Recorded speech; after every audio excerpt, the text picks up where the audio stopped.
Les doy la bienvenida a este primer curso de conflictos. Estoy bueno, conflictos, no vamos a decir solución a los conflictos cotidianos que ocurren en la familia. Vamos a tener la participación de Cecilia Portuondo desde Chile y también de Roberto Gutiérrez desde Argentina. ¿Sí? Esta sesión está siendo grabada para que la vuelvan a consultar las veces que consideren necesario y todos tienen acceso a las grabaciones a través del Drive al que han sido inscritos con su correo electrónico. Les decía que son importantes las preguntas y les pido que las vayan escribiendo, por favor. Si se han dado una vuelta por el Drive, seguramente han visto que está la bibliografía también. Si Ceci o Roberto incorporan nuevas cosas, con todo gusto también se las comparto. ¿Sí? Yo soy Tania Santana, fundadora de esta comunidad, y nosotros asesoramos escuelas, hacemos cursos, acompañamos familias con orientación en la pedagogía alternativa, especialmente en la pedagogía Waldorf. Y parte de los integrantes del equipo de Turmalina es Cecilia. Entonces les voy a contar un poquito acerca de ella. Ceci es licenciada en educación, es madre de 3, como varias de nosotras, tiene hijos, tiene estudios de pedagogía curativa, también una certificación en neurociencias, es artista, fabrica móviles, es creadora de un portal que se llama Portal de Crianza, pueden buscarlo así, y también es coordinadora del Kinder Casa Sol La Reina. Bienvenida, Ceci, qué gusto que estés con nosotros. Gracias por Hola estar aquí. Tania, muchas gracias a ti también. Hacerles una pequeñita introducción antes de compartir pantalla. Contarles que aquí nosotros en Chile vemos altos niveles de tensión en las familias. Para darles un dato así como un porcentaje, el 73% de las familias chilenas tienen alto nivel de tensión. Entonces, estos datos a mí me alarmaron en algún momento, hace algunos años, y decidí empezar a aportar a modo como casi de propósito de vida en esta área, porque resulta que todo lo que son los problemas de tensión en la familia es como que todo lo que se hace con buenas intenciones se desarma, porque es tremendamente dañino los ambientes familiares que son más bien deteriorados, con altos niveles de agresividad, violencia, descontrol. Entonces, vemos que papás que se esfuerzan mucho por armar la vida de sus hijos tienen una fuga en esta parte. Entonces, justamente aquí va la ayuda y mi charla va a ir enfocada en eso, en entregar herramientas, entregar conocimiento para poder enfrentar estos momentos de tensión que en todas las familias están, por supuesto, pero de una manera quizás un poquito más amable, con una firmeza, pero una firmeza amable, entendiendo lo que está sucediendo en ese momento y con ciertos tips o algunas cosas que se pueden hacer justamente ahí para salir de ese contexto tan tensionado y lograr bajar. No es fácil, creo que es lo más difícil en crianza, estos momentos de conflicto familiar. O sea, ¿por qué es tan difícil? Porque nosotros, los padres también y madres, entramos en un nivel de intensidad, al igual que nuestros hijos. Entonces, cuando entramos en estos como circuitos de alto nivel de tensión, es muy difícil salir de ahí. Entonces, por eso es que se necesita tanto apoyo. Y de eso se va a tratar nuestra charla.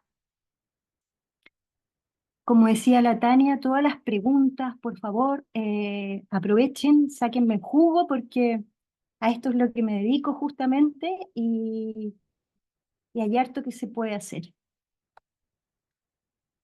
¿Estamos?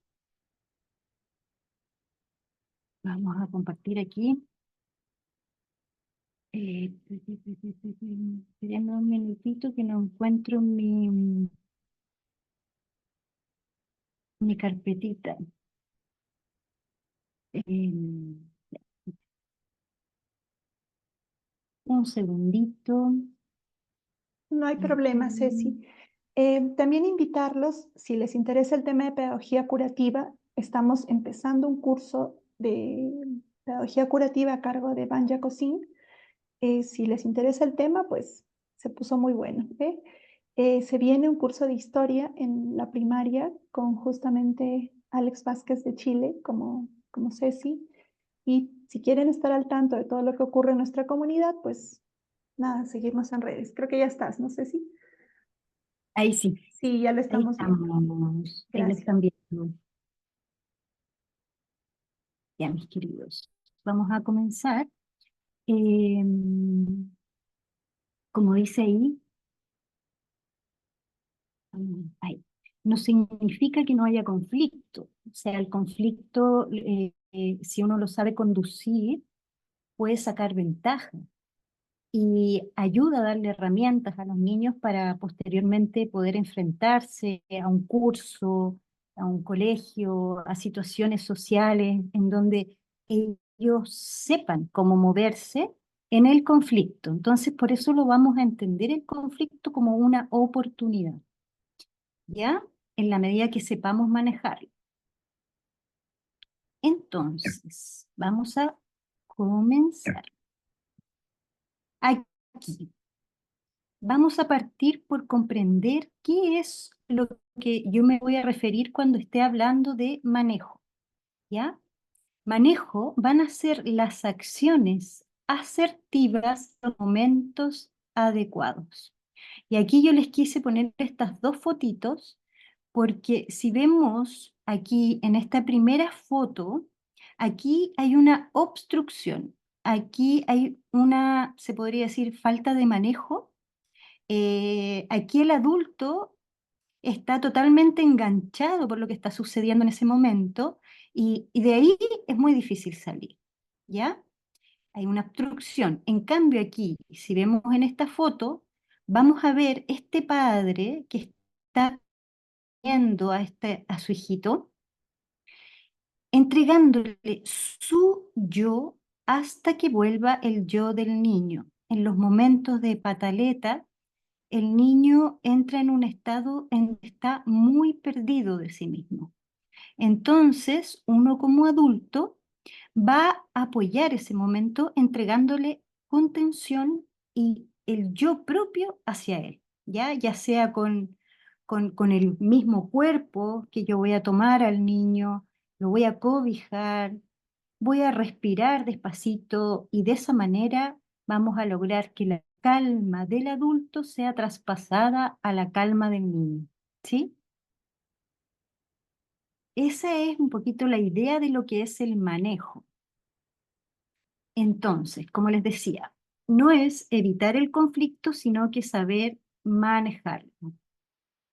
Lo vamos a ver como una oportunidad para mostrar cómo es que se hace. Y eso es con una soberanía interior. Es como yo te enseño a moverte en las situaciones difíciles. O sea, nosotros no sucumbimos frente a un conflicto, sino que mostramos siempre como cuál es la salida. Por eso es que todo el tema del conflicto está totalmente relacionado con la capacidad interior de cada adulto responsable a cargo de niños de poder manejarse en estos momentos. Es sumamente importante el camino interior de cada persona que está a cargo de niños para poder llevar estas situaciones. También uno aprovecha de traspasarle los códigos sociales, ¿ya? Todo lo que tiene que ver cómo es la comunicación que ocurre en ambientes en donde hay un conflicto, ¿sí?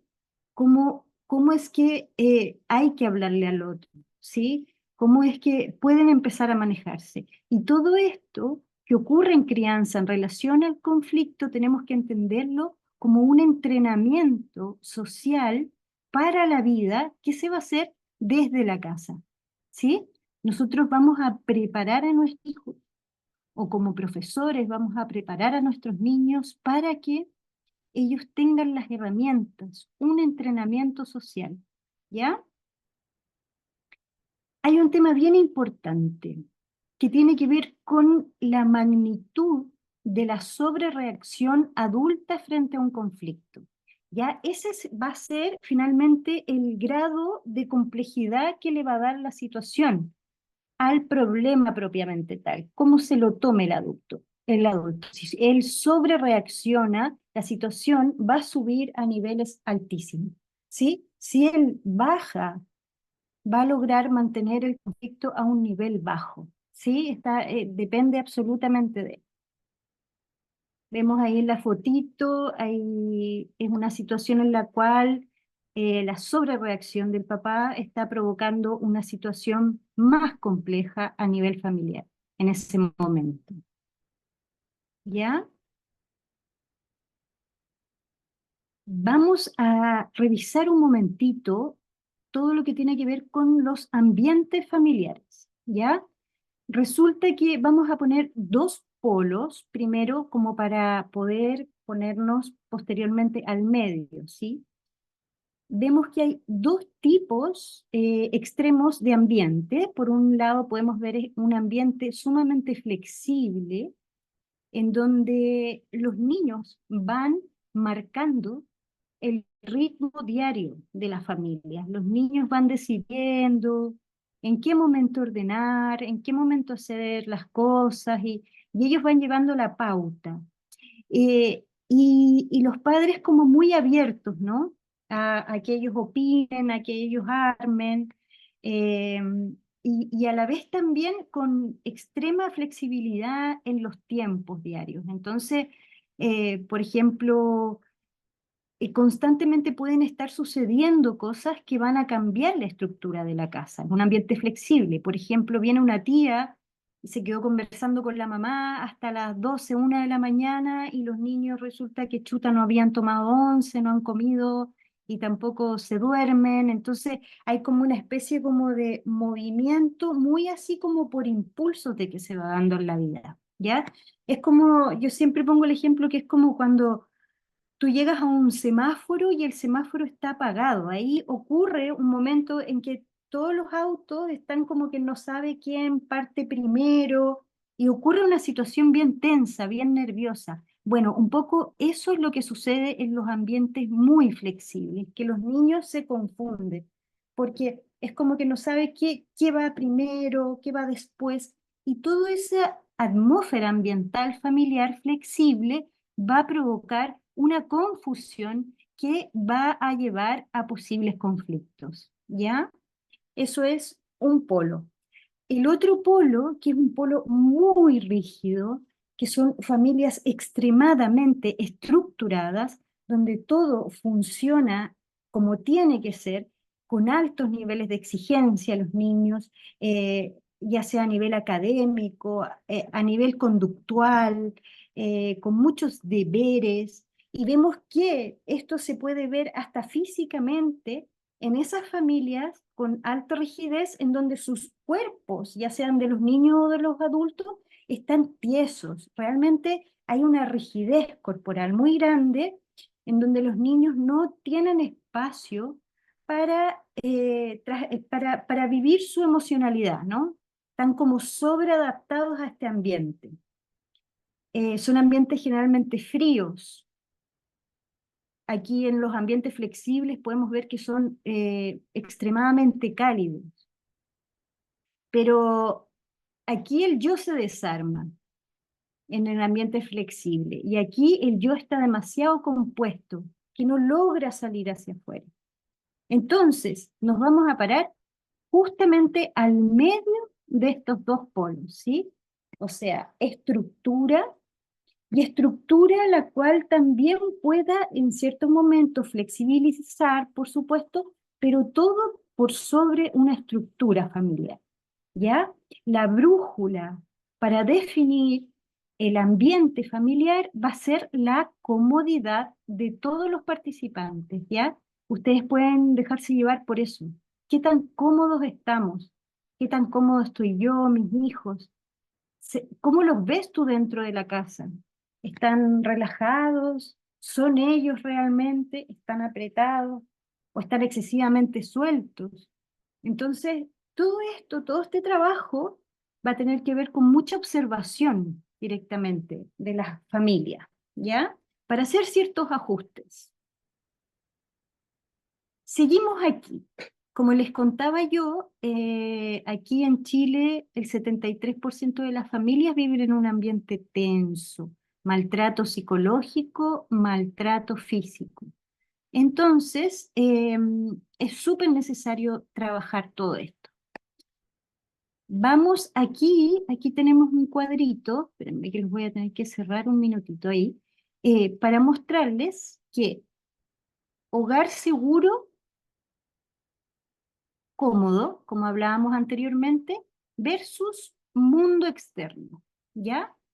Resulta que los niños diariamente, y nosotros también, estamos haciendo un movimiento que de la casa salimos al mundo en donde podemos enfrentarnos a ciertas amenazas, estamos expuestos, hay desafíos en todas las áreas, hay desafíos sociales, interacciones, hay saturación de estímulos algunas veces, vamos a terrenos desconocidos, vamos a ciertos lugares que tenemos que estar como en constante adaptación, un poquito en una apuesta media de defensa porque no sabes qué va a pasar, y después de salir al mundo volvemos a casa, ¿ya? Entonces, la casa es como una UTI, por así decirlo, es un lugar en el cual todos nos recargamos, ¿ya? Es un lugar seguro en donde estamos cómodos y podemos bajar nuestros niveles de estrés, de cortisol que tomamos afuera, ¿ya?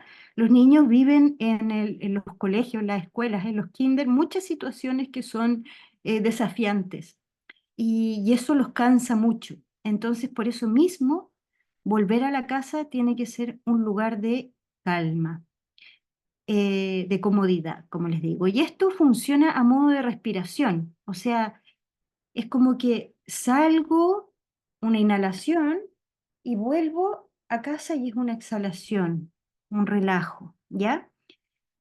Si afuera es estresante y adentro de la casa también es estresante, ahí empieza a verse una incapacidad de poder bajar los niveles de estrés. Entonces es como que tú estuvieras en un pic constante de estrés.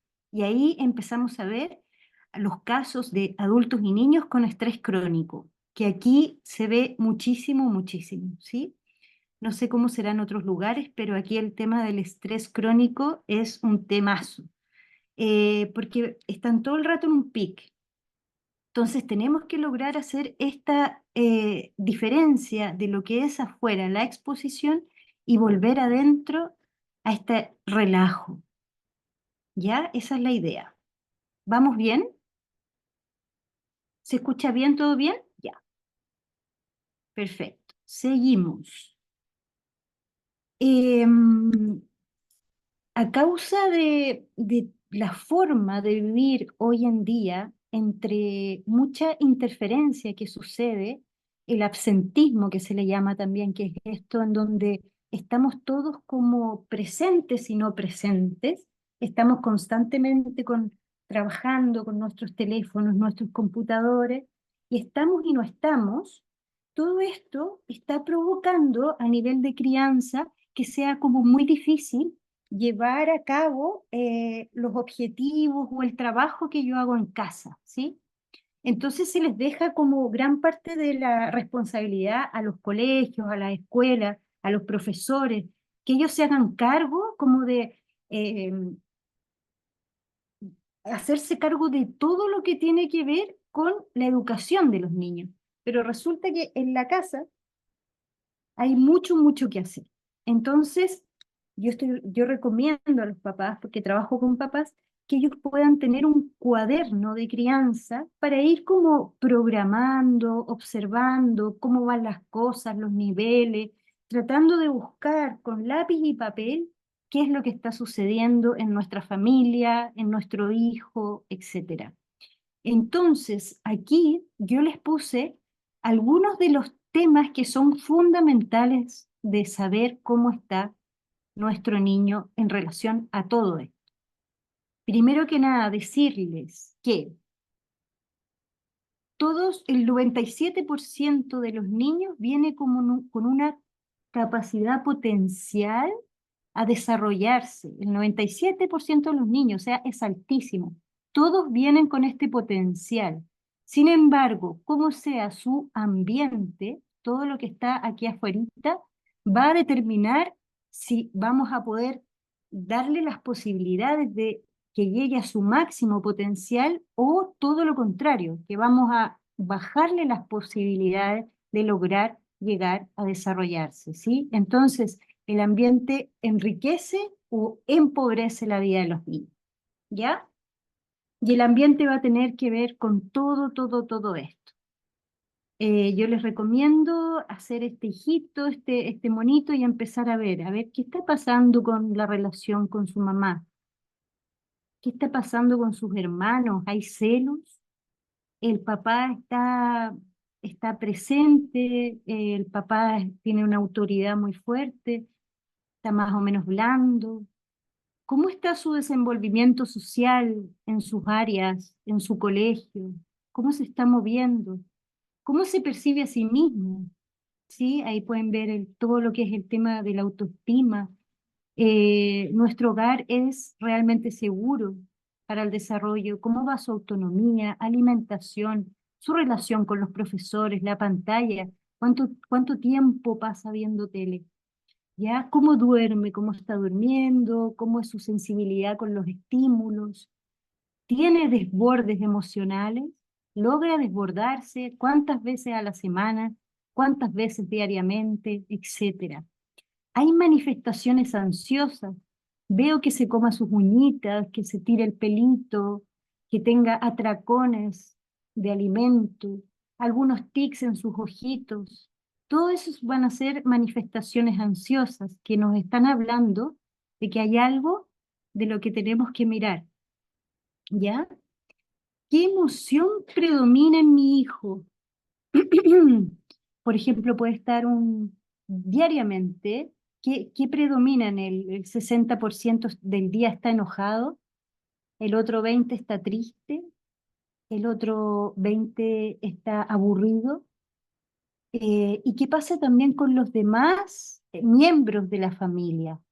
¿Qué pasa con ellos? Ahí se puede hacer un precioso análisis si ustedes ven los estados emocionales de la familia completa y observan qué es lo que está sucediendo a nivel de porcentaje, para hacerlo muy concreto y práctico, ¿ya? Entonces, por ejemplo, si están viendo que, no sé, su hijo pasa el 80% del día enojado, bueno, ahí hay que hacer algo, ¿sí? Y ahí es en donde uno empieza como a trabajar y si es necesario también pedir ayuda, darle apoyo extra, como un poquito para intentar que el estado base de los niños y en general de todos, por supuesto, sea principalmente un estado de bienestar. Porque ¿qué es lo que sucede? Los niños van a volver siempre a su lugar de infancia como el lugar más conocido, que es donde se fundaron. Entonces, en una vida adulta, ellos van a entender, por ejemplo, el caos o el enojo como su lugar que ellos conocen, ¿sí? Dependiendo todo de lo que suceda en sus primeros años de vida, su primer septenio, ¿ya? Ahí se va a fundar. Entonces, es sumamente importante intentar que predomine el bienestar. Puede ser que, por supuesto, siempre van a haber momentos de malestar, pero que predomine el bienestar. Y de ahí nos tenemos que mover hacia allá. Observar el nivel de tensión que hay en la casa, es bajo, es medio, es alto. A vista de ustedes, ¿sí? ¿Cómo está el nivel? Van observando. ¿Cómo es la relación con sus pares? ¿Hay conflicto? ¿Resuelve o más bien al contrario? ¿Obstruye? Todo eso. En la relación entre hermanos, como hablábamos, ver si hay celos, que eso es muy común. ¿Cuáles son los conflictos recurrentes? Generalmente hay algo en que se repite siempre, ¿ya? Que lo vamos a ver más adelante a mayor profundidad. Pero si ustedes se fijan bien, van a notar que hay conflictos que se repiten diariamente. ¿Ya? ¿Cómo anda la estructura familiar y la rutina? ¿Es ordenada o más bien desordenada? Como lo que hablábamos de los ambientes. Eso también lo vamos a revisar. Y todo esto en un cuadernito, ¿ya? En la medida en que ustedes puedan hacer de la crianza algo más práctico, más organizado, planificado, ¿sí? ¿Qué es lo que sucede?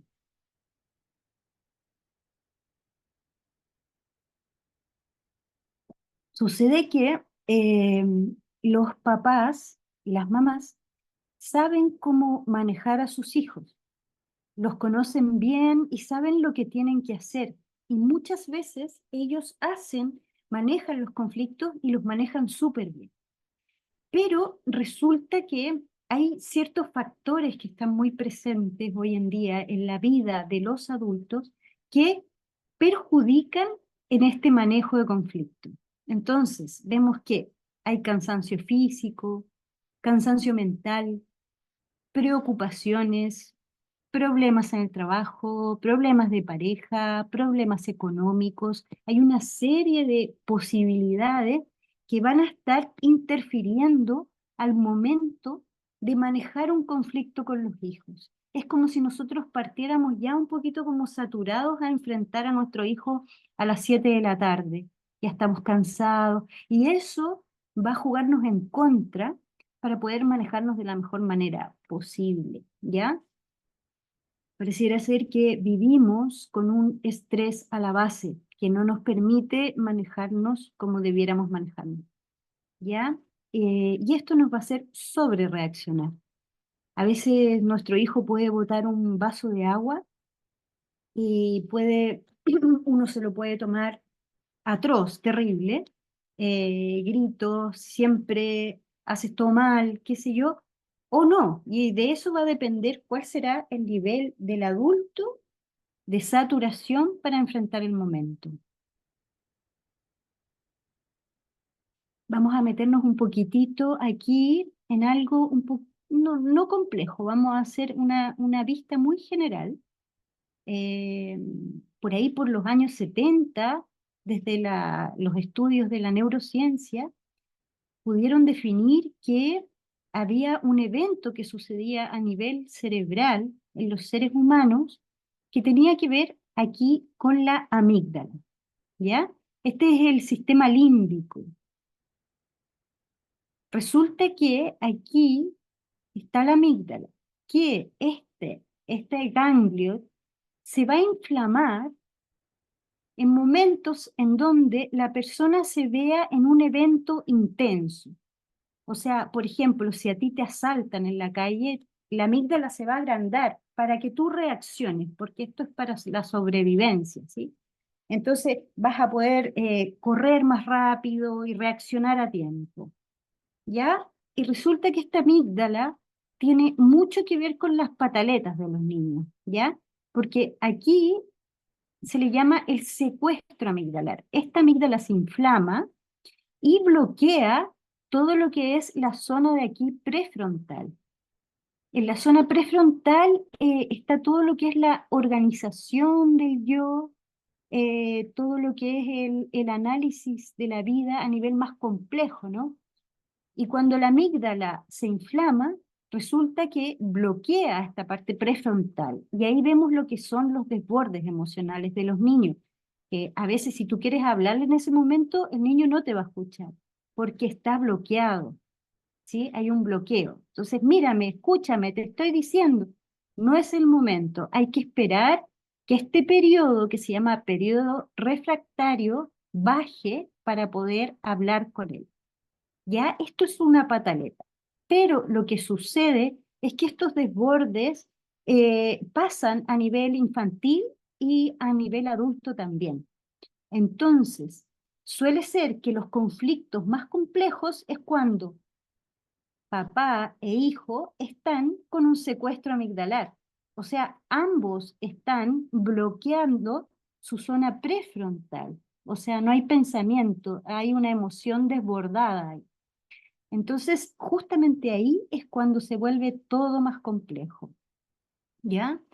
Y sucede que un niño con pataleta puede provocar también un desborde en el papá, por cansancio, por repetición, porque todos los días hay pataletas en la casa, entonces este cansancio va a provocar que también en algún momento papá, mamá tomen la silla y la tiren por la cabeza y lo tomen brusco y hagan movimientos indebidos que finalmente tiene que ver con esto, con un desborde en donde nosotros no estamos controlando el actuar.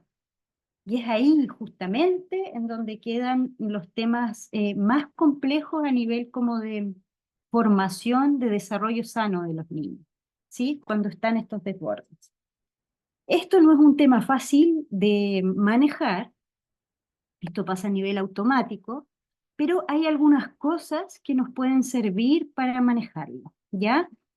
eh, Todo lo que es en relación a lo sensorial, volver a lo sensorial en esos momentos, si tú logras captar que estás bajo un desborde emocional, o tu hijo, todo lo que sea el contacto con el agua, salir a tomar aire, por ejemplo, lavarse los dientes, hacer algo, un acto rápido, eso va a ayudar que este periodo refractario sea más cortito y pueda salir antes de ahí, ¿ya? Entonces, por eso es sumamente importante que el adulto logre contener a los niños en un momento de desborde, ¿sí? Ellos pueden estar totalmente vueltos locos en el suelo, pataleando, sin embargo, es decirle, yo estoy aquí, tomarlo y sacarlo, si es que se puede, llevarlos a las patitas a la tierra, al barro, a meter las manitos al agua, en el lavaplato, algo así que los logre sacar de ese estado. Eso es todo lo que se puede trabajar a corto plazo, pero si pensamos a largo plazo, hay un trabajo que se puede hacer también. Desde el adulto que se desborda, ¿ya? Hay que fortalecer todo lo que es el prefrontal, ¿ya? El área prefrontal, todo lo que es la multitarea que nosotros solemos hacer, que estamos haciendo muchísimas cosas a la vez, eh, que en un tiempo atrás se veía como súper impresionante que uno pudiera hacer como la multitarea. Ahora se sabe que eso es muy perjudicial para el área prefrontal del cerebro, porque nos debilita. Si tú estás constantemente cambiando de actividad sin mantener el foco, eso hace que tú pierdas el dominio de tu propia prefrontal. Entonces hay que fortalecerlo con focalizar la atención. O sea, ahora estoy lavando platos. Ahora voy a trabajar. Sí, tratar de bajar el nivel de intermitencia, ¿sí? Como focalizar, ejercitar la atención. Y la meditación, que hace un tiempito podría haber sido considerada como algo muy místico, ahora hoy en día ya se está viendo como algo sumamente necesario para el día a día. O sea, 20 minutos de meditar, respirar, bajar los niveles, bajar el sistema nervioso a través de la respiración, todo eso va a ser muy beneficioso para la relación que ocurra adentro del hogar. ¿Ya? Esto se llama, acuérdense, secuestro amigdalar, por si quieren averiguar un poquito más, es sumamente eh, fundamental saber para entender lo que ocurre en esos momentos de pataleta. No es que tu hijo no te quiera escuchar, es que no te puede escuchar en ese momento. Entonces, ahí podemos comprender que realmente va más allá. Vamos a dedicarnos aquí un momentito a lo que son estas como inercias familiares que yo les hablaba, como que pueden verse repetitivamente día a día los mismos conflictos y las mismas reacciones.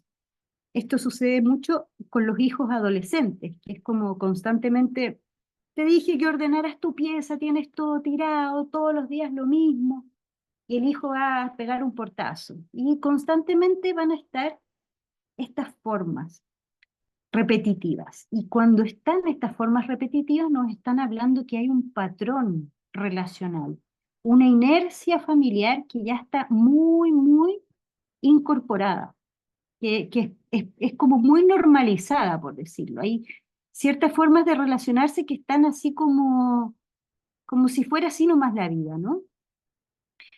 Y es súper, súper importante aquí, porque aquí está el origen de donde nosotros podemos trabajar profundamente los conflictos dentro de una casa, ¿ya?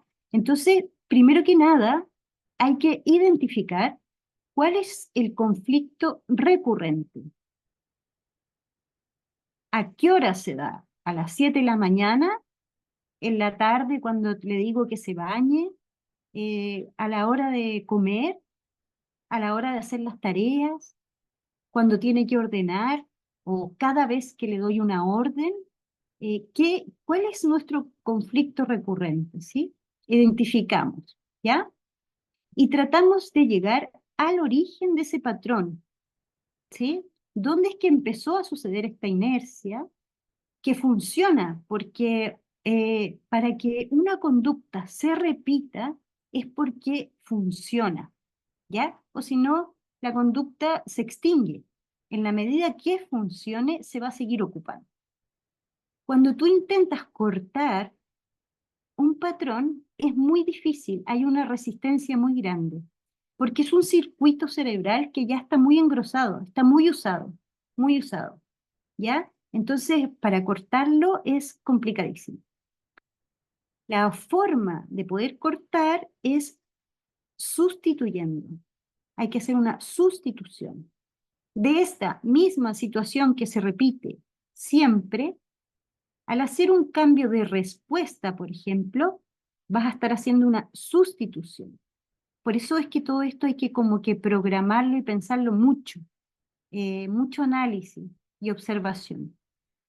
Entonces, esa sustitución va a ser un manejo programado, como yo les decía, y eso va a permitir adelantarse al uso del patrón que se está usando, ¿sí?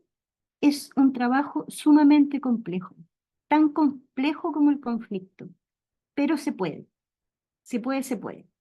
Yo les quiero poner un ejemplo de un patrón, ¿ya? Porque creo que así va a quedar más clarito. Un niño que de pronto nace un hermanito, ¿ya? Y el niño tiene una sensación interna en que él ya no tiene tanta atención, ¿sí? Y bajo ese estado de falta de atención que él siente, él él se apaga un poquito y al estar un poquito más depre, por así decirlo, más apagado, él deja de comer como comía antes.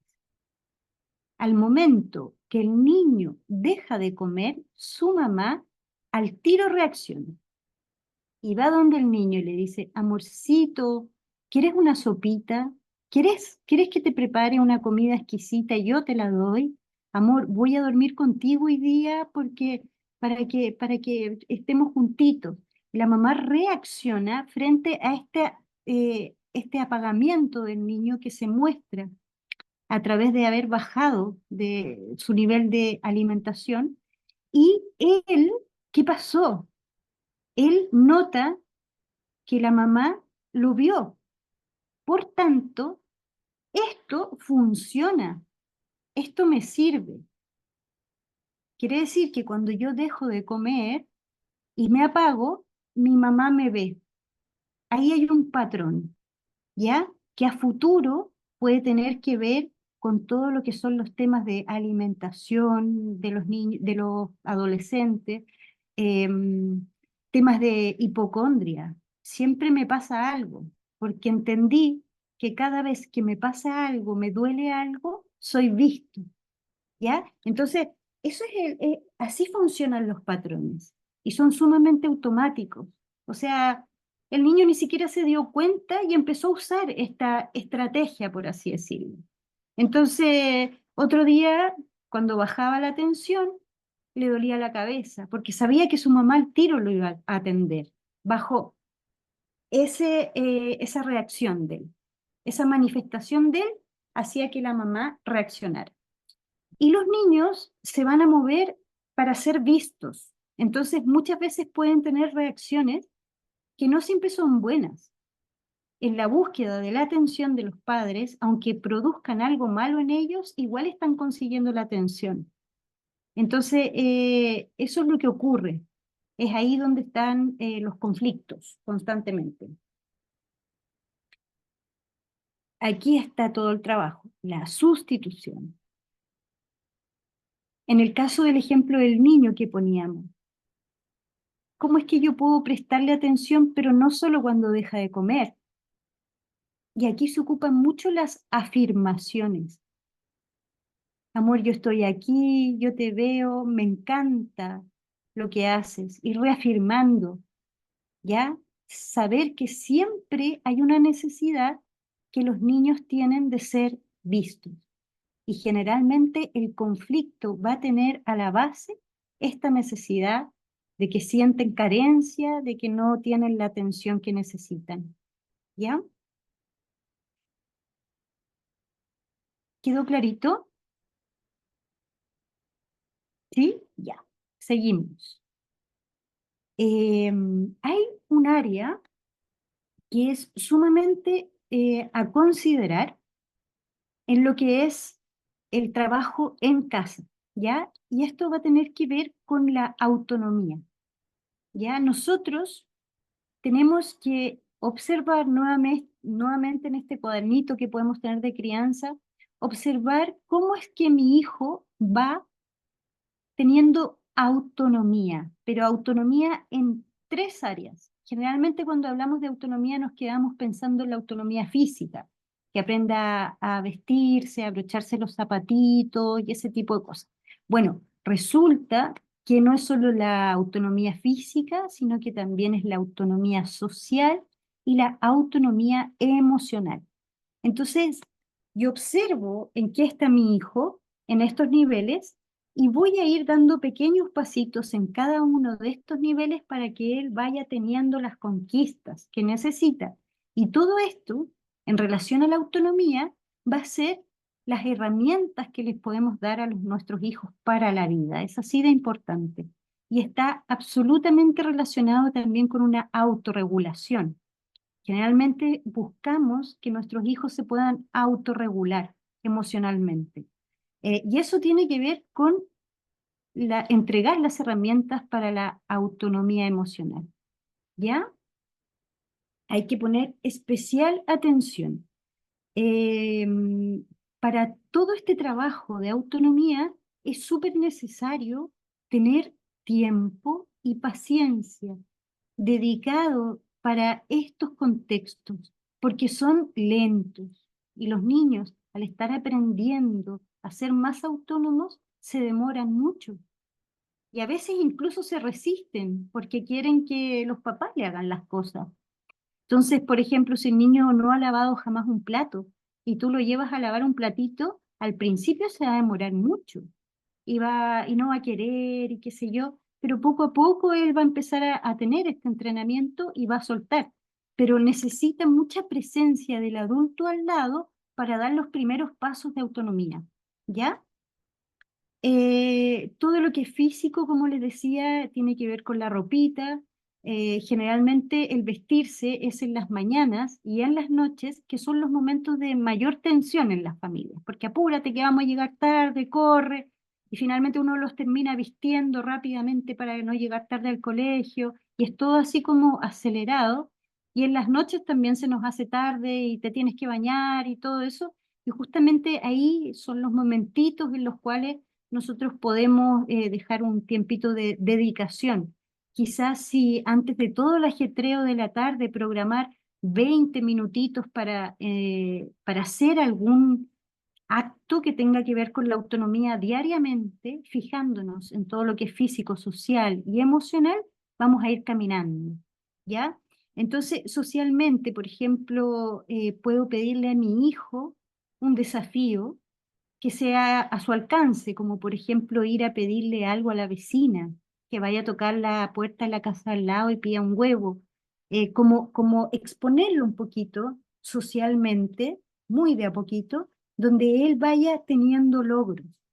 Y todo este tipo de logros a nivel autónomo es lo que al niño le va a dar finalmente la felicidad y la seguridad y confianza en sí mismos, ¿sí? Cuando vemos que están con la autoestima baja, probablemente hay una falta de ciertos logros en autonomía, ¿ya? Aquí, por ejemplo, en lo emocional, yo puse este ejemplo de aquí unos hermanitos. Muchas veces nosotros como padres interferimos antes de tiempo, cuando vemos que hay cierto conflicto entre ellos, es como ya, córtenla, ándate tú para allá, déjalo en paz y qué sé yo. ¿Cómo podemos como intentar entregar los códigos, las herramientas para que finalmente entre hermanos logren tener autonomía emocional, puedan lograr comunicarse sin la necesidad en algún momento de la mamá o el papá que estén detrás guiando, ¿ya? Pero todo esto es un trabajo de a poquito y se van dando pasitos de a poquito, pero que nos van a asegurar y nos van a permitir en algún momento que como papás podamos echarnos para atrás y ver cómo ellos ya se desenvuelven por sí mismos, ¿ya?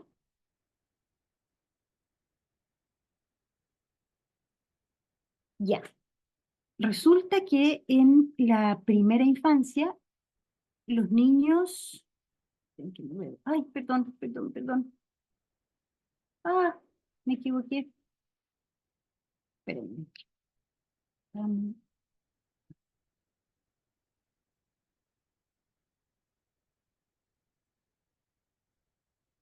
ay, los niños no tienen la capacidad de la autorregulación emocional, ¿ya? Ellos no pueden. Por tanto, en su primera infancia van a necesitar de un adulto que los contenga, un adulto que les enseñe a la regulación emocional y que sea una especie de modelo, ¿ya? Eh, es súper importante, por eso yo hice este dibujito aquí, que es como, estás en un estado estable, ¿sí? Entras a una emocionalidad, bajas, subes nuevamente, a donde la emocionalidad se vuelve inestable, ¿ya? Y posteriormente logras salir de ahí, ¿ya? Eso es la autorregulación, es el proceso completo. Yo entro, vivo la emocionalidad y salgo. Ese es el proceso sano, el cual hay que aprender a vivirlo, ¿ya? Vemos a niños que están extremadamente como sobreadaptados a no reaccionar emocionalmente para no provocar problemas en la familia y no expresan, no logran como transitar las emociones, ¿ya? Esto nuevamente es un trabajo muy de a poquito, porque ellos no tienen estas herramientas, las van consiguiendo de a poquito, más o menos tú puedes esperar que un niño de 7 8 años comience a tener una regulación emocional por sí mismo, ¿ya? Pero antes de llegar a esas edades, nosotros podemos ocupar todo lo que son las afirmaciones y nosotros mismos como experimento de las emociones. Entonces, sí, amorcito, estoy triste, me pasó hoy día algo feo, tuve una pelea, pero no te preocupes que en un ratito más yo voy a estar bien. Entonces ahí hay como le damos una salida. Esto viene y se va. Si es esto algo que pasa por mí, que es normal, que no tiene nada de malo, ¿ya? Por supuesto que lo ideal es que a uno no todos los días esté como totalmente dominado por las emociones, porque ahí ya pasaríamos al otro extremo más perjudicial, ¿no? Pero sí mostrar que nos pueden pasar cosas, podemos estar tristes, podemos estar enojados, podemos estar muy cansados, pero siempre darle esta entrada y salida, ¿ya? Así ellos van como comprendiendo lo que es transitar. Y de esa manera después ellos mismos van a poder ocuparlo con lo que a ellos le vayan sucediendo. Y ahí se empieza a ver la regulación emocional. Sabemos claramente, nosotros los profesores que pueden haber por ahí, los que nos dedicamos a los niños, cuando un niño es muy reactivo y le cuesta muchísimo regular sus emociones, un niño no tan niño, ¿ya? 6, 7 años, por ejemplo, vemos que hay un modelo en la casa, que puede ser el abuelo, puede ser una mamá, el hermano, hay un modelo reactivo que el niño, por supuesto, lo aprende y lo ocupa. Entonces, por eso es que los adultos que estamos cerca de los niños, tenemos que lograr hacer este camino de regulación nosotros mismos, para poder traspasarle este tremendo conocimiento a los niños para que ellos logren regularse a sí mismos. Es la tremenda, tremenda pega, ¿ya? Pero aquí están las claves para resolver los conflictos.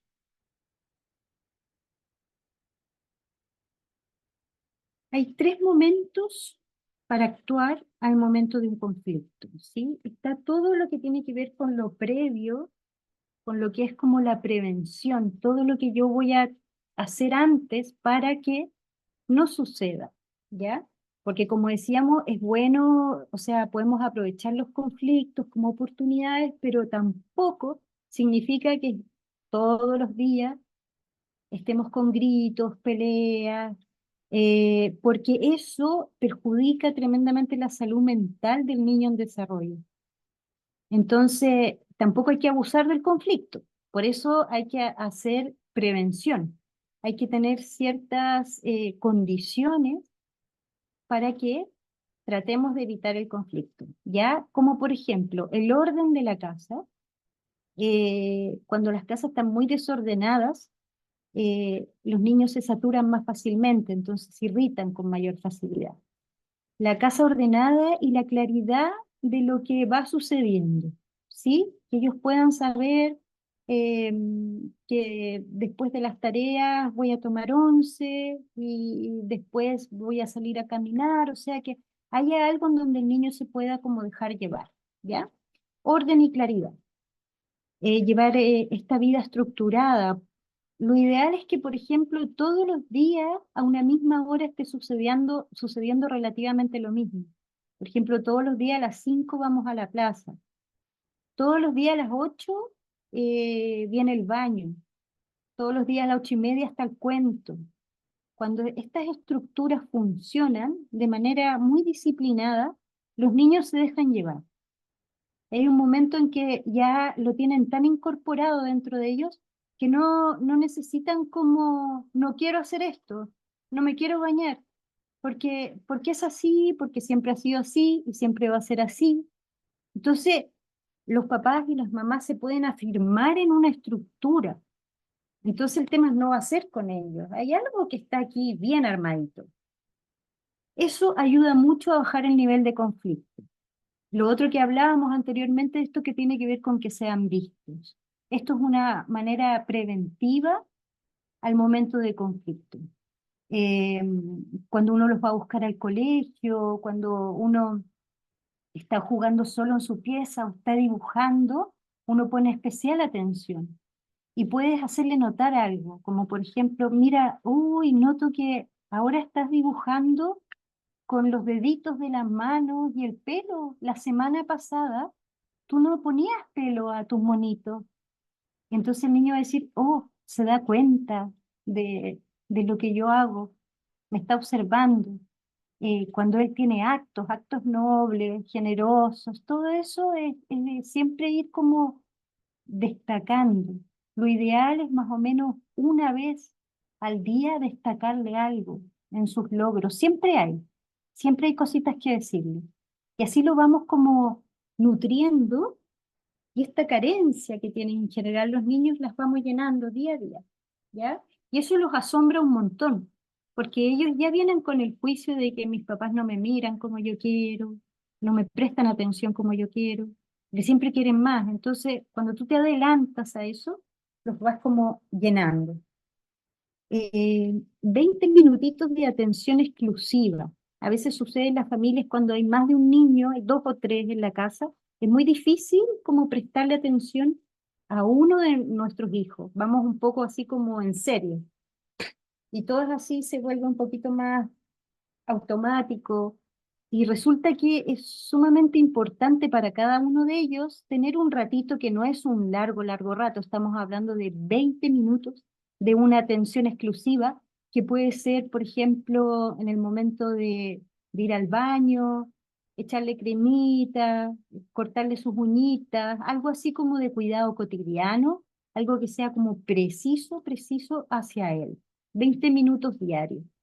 El asombro del que hablábamos, eh, siempre buscar como lo inesperado, como todo lo que puede hacer, como por ejemplo, que él va pasando y asustarlo detrás de la puerta, como todo eso como de asombrarlo, a los niños los van sacando como de esta rigidez de que nadie me quiere, nadie me mira, nadie, todo esto que ellos tienen como ya de prejuicio. Entonces, asombrarlos, agarrarles a cosquillas, ¿sí? Carcajadas, revolcarse en el suelo, hacer juegos muy lúdicos, todo eso va a evitar el conflicto. Todo ese tipo de ambientación, ¿ya? Eh, Ambientes livianos con humor y gentileza, tratar de que sean así como esas las atmósferas que se respiren en las casas. ¿Ya? Humor, gentileza, despertar lo lúdico, juguetones los papás, lo que no quiere decir que van a perder autoridad para nada. La autoridad no tiene que ver con volverse más humorístico. Uno puede ser muy firme y muy humorístico y amable también. Ese es el arte, ¿no? No necesariamente vamos a ser autoritarios y vamos a ser muy serios y pesados, no. Que eso es una autoridad que veíamos más en el pasado. Ahora se sabe que sí se puede ser firme y amable a la vez, ¿ya? Esa es la idea base. En el momento mismo del conflicto, eh, cuando ya está todo pasando, hay que hacer un esfuerzo sobrenatural para esquivar el enfrentamiento, ¿sí? Mientras menos haga, es mejor, ¿ya? Entonces, ahí tener mucho ojo de no confrontar, respirar, nosotros mismos respirar, tomar agüita, dejar que pase, esperar que baje el nivel de tensión. Y una vez que pasa este nivel de tensión, yo puedo en la noche o al otro día, sin apuro, hablar de lo que sucedió, ¿ya? No ahí al tiro, y que venga como todo lo que sea el juicio, como que tú me hablaste de esa forma y mañana no vas a salir, es una cosa que vuelve que el ambiente sea cada vez más tensional. Entonces, en momentos de calma, antes de ir a acostarse, se puede hablar y decir, hijito, hoy día me hablaste muy fuerte, eso me puso nerviosa. Porfa, intentemos que no vuelva a pasar, y ahí viene todo el trabajo posterior, ¿ya? Hay algo que se utiliza mucho y que en algún tiempo en psicología lo aprobaron, pero es que algo que se ha demostrado que no está bueno, que es quitarle el piso emocional a los niños cuando están en un momento de pataleta, conflicto. ¿Qué quiere decir esto? Ándate a tu pieza y cuando te calmas vuelve. ¿Ya? Es como, yo me salgo de esto, yo te excluyo hasta que tú solo te calmes, pero sabemos que los niños no se pueden regular por sí mismos, nos necesitan más que nunca en esos momentos. Entonces, si yo lo saco y lo dejo solo, esto se va a poner cada vez peor. Es como es una situación tan de vértigo para ellos, van a ver que se tienden a tirar al suelo buscando la contención, se tiran al suelo porque necesitan algo que los limite. Entonces, tenemos que estar justamente ahí, ¿ya? Todo lo contrario, no es quitarle el piso emocional, al contrario, aquí estoy, y repetir frasecitas cortitas, amor, aquí estoy, yo te voy a cuidar, hablarle a su altura, con calma, intentar llegar a él, ¿ya? Como hablábamos antes, recurrir a lo sensorial, siempre es una buena salida, ¿ya? Todo lo que es la tierra, el aire, el agua. El fuego, por supuesto, también es tremendamente atractivo. Si hay una pataleta tremenda y tú prendes un fueguito, unas hojitas, como un sahumo ahí en la casa, los niños al tiro se acercan. O sea, eso llama mucho la atención. Entonces, ahí están los recursos. en lo más simple, en lo más esencial. Ay, perdón, perdón. En la 11. Aquí está. Que no se me ve entero. Bueno, eh, también podemos nosotros ir, cuando nosotros estamos como sobresaturados, podemos ir explicándole a los niños lo que nos va pasando. ¿Ya? Entonces puedes decirle, hoy estoy sumamente cansada porque ayer no pude dormir, por ejemplo. Entonces, amor, tratemos de estar más tranquilos hoy. ¿Ya? Eso también es como adelantarse. Necesito que te bañes ahora para que después tengamos un ratito para jugar. Eso siempre resulta. O sea, frente a los momentos difíciles que yo sé, ya sea el comer, el bañarse, hacer las tareas, siempre trata de ponerle después a esos momentos algo agradable para él. Y necesito que termines rápido tus tareas para que después vayamos a comprar al negocio, algo que a él le guste, ¿sí? Entonces vas adecuando la estructura de cierta manera en que él pueda ir haciendo las cosas porque posteriormente va a pasar algo agradable. Entonces ahí tú das aire, das una salida y no te quedes obstruido en el conflicto, que no me quiero bañar, no me quiero bañar y puede estar horas ahí, ¿no? Apúrate para que pase lo otro, ¿ya? Una vez que hemos tenido un confrontamiento y que ya pasó la parte previa, pasó el momento del conflicto, y fue un conflicto muy fuerte, con altos niveles de tensión, brusco, con gritos, etcétera. Después va a venir toda una parte de reparación por parte del adulto, una reconexión del vínculo. O sea, el vínculo se puede romper a partir de un confrontamiento grande, pero posteriormente vamos a tener que reparar, ¿ya? Y esa reparación, por supuesto que se tiene que dar en un momento de calma. Es súper importante cuando a uno se le pasa la mano con los hijos poder pedir disculpas. Me enojé más de la cuenta, ¿ya? Te pido perdón. No tiene nada de malo pedir perdón, ¿no? No te quita tampoco autoridad. Me aceleré mucho, es que parece que cuando tú me gritas muy fuerte, yo me pongo muy nerviosa, discúlpame. ¿Ya? Voy a tratar de manejarme mejor. Y después también viene todo lo que es los acuerdos, ¿ya? Eh, por favor, trata de no gritar tan fuerte porque eso para mí me enoja mucho. Hagamos un esfuerzo los dos. Y así se empieza como a reconectar el vínculo, ¿ya? De a poquito, con ciertos actos, ciertos momentos. Hay que darle cierta dedicación a volver a conectar este vínculo que se quebró después de un momento de conflicto alto, ¿ya? Siempre con la predisposición a que eso no vuelva a pasar. Voy a hacer lo posible para que eso no vuelva a pasar. Y uno va mostrándole los pasos que hay que ir dando. O sea, no podemos esperar que él tenga un nivel de empatía o de conocimiento emocional y manejo, que él vaya a decirnos, ya mamá, yo nunca más te voy a gritar. No, no, no podemos esperar eso. Que tiene que siempre ir naciendo de nosotros del adulto. Y así vamos mostrando el camino. Ya. Algo que se ha visto que hace mucho resultado es volverse más funcionales, ¿sí? En lo que es la casa. Simplificar todo lo que tenga que ver con crianza, simplificar, en la búsqueda de bajar el colapso familiar, ¿ya?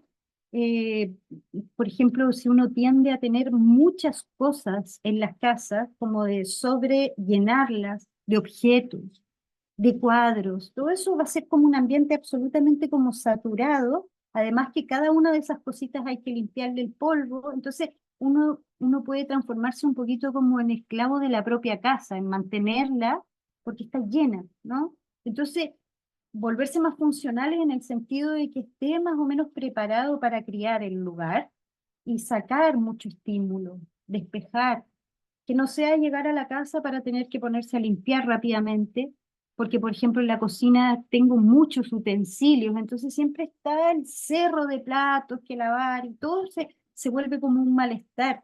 Tener lo justo, lo esencial, ¿ya? Nuevamente lo esencial. Juguetes, no tanto juguetes, todo como de a poco, que las casas estén más despejadas, eso evita el colapso, ¿ya? Por ejemplo, todo lo que es, una vez que uno ya define cuáles son los momentos de tensión, tratar de acortar estos periodos. Por ejemplo, ya, si en las mañanas son muy complicadas porque en el desayuno se demora mucho y nos atrasamos, bueno, el desayuno lo tomamos en el auto. Si le cuesta mucho vestirse en la mañana, bueno, que se quede vestido lo más que se pueda desde la noche anterior. Buscar el acomode para evitar el conflicto. Todo ese tipo de cosas va a servir. Y eso hay que ir como evaluando, dándole vuelta, buscándole la pillería y la fluidez a estos momentos. Preguntarse, bueno, es que generalmente sucede que las casas cuando hay niños suelen ser como casas que donde los niños son dueños del lugar, ¿no? Entonces tú vas y está lleno de juguetes o todas sus cosas tiradas, la mesa con las tareas. Entonces también ahí es como buscar la comodidad para el resto, que no son los niños. O sea, yo llego a mi casa como madre, como padre, ¿me siento cómodo o en realidad es súper incómodo? Porque tengo que empezar a hacer todo, a ordenar todo. Entonces, ¿cómo es que te planteas también tu casa como un lugar cómodo para ti? ¿Qué te gustaría llegar a hacer? Sentarte a tomar un té en calma y después todo lo demás, pero ¿cómo es que puedo armar esta casa sin esa condición de normalizar que todas las casas con niños son desordenadas, son un desastre, el griterío, todo tirado? No tiene por qué ser así, ¿ya? Entonces, por eso volverlo todo más funcional. Eh, claro, mucha ropa, adornos, utensilios, muchos juguetes, todo eso despejar, despejar. Y tener ratitos que muchas veces nos sucede a las madres, creo yo, más que nada, como que no se permiten ratitos al día, como de momentos de un placer como de 20 minutos, hacerse, no sé, por ejemplo, baño de tina, cuando uno se va a hacer algo así, porque tengo que lavar la ropa, dejar todo listo, y uno no se va permitiendo ciertos ratitos que en verdad eso favorece finalmente al bienestar de uno mismo para poder relacionarse con los hijos. Entonces, es contraproducente no tener momentos de placer uno mismo diariamente con hijos, porque les va a recaer sobre ellos. Entonces ahí hay que tener atención, ¿ya? Entrar y salir en la medida de lo posible, tener el manejo emocional de uno, captarse, si estás con alta tensión, cómo bajarla. Generalmente todo lo que es el conflicto tiene que ver más que con el niño, tiene que ver con los padres y los adultos que lo rodean, ¿ya? Entonces, por eso todo esto. Hay otro tema que tiene que ver con el conflicto interno, ¿ya? Y esto es muy bonito. Hay que estar atentos en la vida propia del niño, de lo que él va viviendo, ya sea en su colegio, con sus amigos, sus compañeros, con sus profesores, con sus abuelos. A él le van a ir pasando cosas internas y él va a tener conflictos internos. Y generalmente estos conflictos van a venir porque su actuar, su sentir y su pensar no va junto. Hay momentos en donde esto no está alineado, ¿ya? Entonces el niño está como conflictuado internamente. ¿Por qué? Porque puede haberle gritado muy fuerte a un compañero y generalmente él no trata mal a sus amigos, pero lo hizo. Entonces él va a llegar con esta carita a la casa, va a llegar complicado. Y es ahí donde también nosotros tenemos que poder apoyar, ¿ya? O por ejemplo, el niño llega contando que su compañero se cayó y se hizo una tremenda herida y le dolió mucho. Ya, ahí estamos viendo un sentir del hijo, ¿sí? Está congojado porque el compañero se pegó muy fuerte. Hagamos un acto para que actuar, pensar, sentir vayan de la mano. Vamos a comprarle un regalo a tu compañero que le dolió tanto su piernita. Hagámosle un dibujito. Entonces ahí vamos a estar contribuyendo para que él diga, ok, estoy angustiado por mi amigo, voy a hacer un acto, ¿ya? Entonces llevo un regalito. Siempre tratar de buscar la forma en que esto vaya juntito, porque si no, hay conflicto interno. Entonces una vez ve la carita de los niños y sabe al tiro que algo pasó. ¿Cómo apoyarlos ahí? Que él también pueda acercarse a este adulto y saber que ahí va a encontrar la posibilidad de que él le ayude a enrielarse de nuevo, alinearse de nuevo. Y esto es muy bonito porque es que va a hacer que el alma, el cuerpo y el espíritu finalmente vayan caminando juntos. ¿Ya? Es como ir íntegro, voy completito.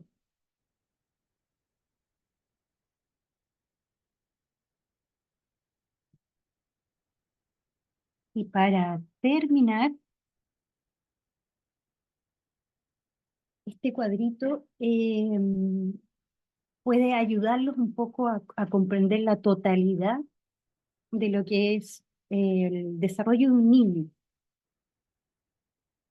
Entonces, aquí vemos que la estructura, como ya hemos conversado, entrega confianza, entrega seguridad y va a permitir que el niño pueda crecer sano y que nuestras vidas no sean un azote porque tenemos hijos, sino que estamos todos como bien. Todo esto a base de esta estructura. Vamos a partir aquí desde lo más interno. Aquí vemos a este niño que dentro suyo hay un germen ahí de voluntad. O sea, hacer, hacer, hacer en el mundo, comerse al mundo. ¿Ya? Él viene con esto incorporado. Y todo lo que suceda en su ambiente cercano, él lo va a imitar. ¿Ya? Él se va a fundar a través de la imitación del ambiente que lo tiene cercano a él, ¿sí? Y eso va a ver si ese germen de aquí va a lograr potenciarse o, como decíamos antes, deteriorarse, ¿ya? Y todo esto que sucede en el niño tiene que ir como con una estructura fuera que lo vaya afirmando. Y todo eso va a tener que ver con los hábitos, los ciclos, la repetición, ¿sí? Hay un orden para vivir. Eso es lo que yo le traspaso a mí. Yo te cuido, por eso vamos a dormir, como con cierto conocimiento de lo que es ser humano y vivir en la tierra. Y eso se lo traspaso con convicción. Vemos que los papás están muy confundidos porque no quieren ser autoridad como eran sus padres con ellos y que tuvieron un trato muy rígido, muy duro, y se van al otro extremo más flexible o al revés. Vemos que finalmente se pierde un poquito estas convicciones de traspasarle esta seguridad y confianza en la existencia a los niños. Ahí está un poquito debilitado. Y todo eso se puede hacer a través de los ritmos, la estructura, las épocas, la organización, las distintas actividades que vamos haciendo con los niños, eh, todo ordenadito, planificado. Y ahí es que podemos despejar mucho de los problemas y los conflictos que podemos tener con nuestros hijos.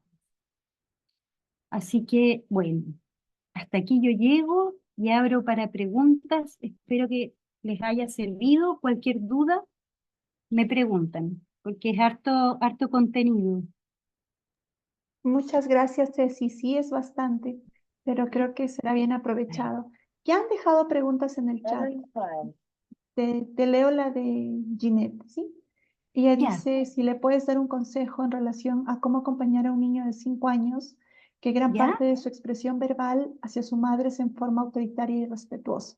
Por Y ejemplo, le arroja respetuoso. cosas a la cara, le habla en tonos Sí. desafiantes, demanda que cumplan sus caprichos. 5 años.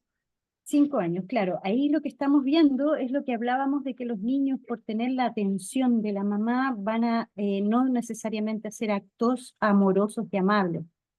Es como que están probándola a ella, cuánto me quieres, cuánto me ves, si yo te hago todo esto. La salida para todo este tipo de situaciones va a tener que ver con lo lúdico, ¿sí? Como yo como adulto no engancho con esto. Es como, mira lo que me estás haciendo, pues me estás tirando y poner así como todo este drama. No es que la vida sigue, amorcito, te equivocaste, te confundiste. Aquí no nos tiramos por la cabeza los platos, no nos pegamos. Es muy importante, ven el tono, que no es como enfurecido, enojado ni fuerte, es súper tranquilo, pero súper claro a la vez. Aquí no nos pegamos, aquí y les podemos mostrar, porque con los niños hay que ser muy concretos. Aquí, en esta casita, no nos pegamos.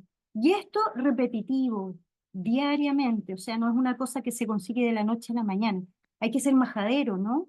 Hasta que en un momento entra y el niño capta que aquí no nos pegamos, ¿ya? Con la firmeza amable. Claro, no con la emoción a flor de piel, uno como llorando, ¿por qué me hiciste esto? No, sino que uno está contenido en la emoción y traspasa la información directa y clara al niño, cuantas veces sea necesario, hasta que esa conducta se extinga como patrón que este niño de 5 años está usando, de hablarle mal a la mamá, hacer todo este tipo de cosas. Tenemos que extinguir en la medida que no haga efecto. Y no va a hacer efecto si la mamá no engancha con aquello que está haciendo ese niño, sino que le habla seriamente, que así no. Y sigue la vida. ¿Ya? No sé si queda claro. Ya nos dirá Ginette. Grecia pregunta si hay quien nos puedes compartir un ejemplo o herramientas de cómo ayudar a los hijos únicos. Oh, ahí hay un temazo. Querámoslo o no, los hijos únicos tienen cierta costumbre a tener más alta atención. Entonces, cuando ellos llegan a situaciones como sociales, en donde están con más niños, en un curso, en un colegio, ellos ya saben que como que si necesitan cierto nivel de atención al cual ellos han estado acostumbrados. Y resulta que cuando uno se comparte con otros niños, la atención baja y ellos como que no saben de eso, se frustran mucho. Es sumamente complicado, pero lo que se puede hacer es que todo lo que tenga que ver con estar en casa, el niño no te vea tan disponible, ¿ya? Es como que tú estás siempre como haciendo cosas, ¿sí? Que él te vea como que tú estás teniendo, tú tienes una vida y hay harto que hacer, estás con él, por supuesto, pero no es que estás todo el tiempo con la atención completa puesta en él, ¿ya? Porque ahí él se acostumbra a un alto nivel atencional. Entonces, no, a pesar de que eres hijo único, yo tengo otras cosas también y te las muestro. A los niños, todos con gestos, le muestro. Entonces, mamá, quiero esto. Sí, amor, espérame un poquito que voy a terminar de hacer lo que estoy haciendo y de ahí voy hacia ti. Que no nos tengan tan disponibles. Eso es súper importante con los hijos únicos. No puede ser el centro de tu preocupación tampoco, como todo el día así pensando en mi hijo, porque es el único, claro, cuando uno tiene tres, cuatro, quizás ahí te repartes la atención en todos, pero hay que bajarle el nivel de energía que lo ponemos sobre él, porque finalmente eso lo va a perjudicar. Sí, no sé si puedo agregar algo ahí Sí, sobre mi... claro. Sí, gracias. Sí, bueno, a mí me pasa mucho eso, que recién he empezado a estudiar una maestría y mi niña estaba acostumbrada a que solo la atienda ella, ¿no? Y entonces ahora el poquito tiempo que dedico a la maestría, ella me lo reprocha, me hace de pataletas, se tira al suelo, intenta subirse a mí, abrazarme, jalarme el cuerpo, con tal de tener mi atención, ¿no? Y entonces, claro, también pasa que vivo sola con ella en la casa, no vivo con su papá y entonces es más difícil de manejar. Y bueno, no puedo renunciar a la maestría, Claro.